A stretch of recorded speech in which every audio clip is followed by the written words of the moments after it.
Welcome to the Tech Egg. Don't get scrambled. Enjoy the video. You start by validating the maintenance window and telling anyone affected, because downtime matters. Next, you log network configs and label every cable so reconnection is painless. Then, shut down the operating system cleanly and wait for the server to reach an idle state.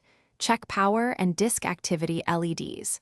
Once done, you remove external cables and power cords, ensuring the server is fully off and safe to touch before moving on. This prevents accidental data corruption and electrical hazards. You now deal with the physical extraction. First, get 2 people or a mechanical lift to support the weight. Do not pull alone. Then, locate and disengage the rail latch mechanisms, release the inner slides, retract the rails slowly, and lock any transport clips. Make sure management modules and internal sleds are disconnected before sliding out the chassis, because catching a cable mid-extraction can damage connectors. Once the server clears the rack, set it on a static-safe surface, and keep the rails and screws organized. Finish by placing the server on an anti-static mat and securing any drive trays or cards you removed, since loose parts can shift during transport. Update inventory records and rack diagrams so the change is permanent and auditable.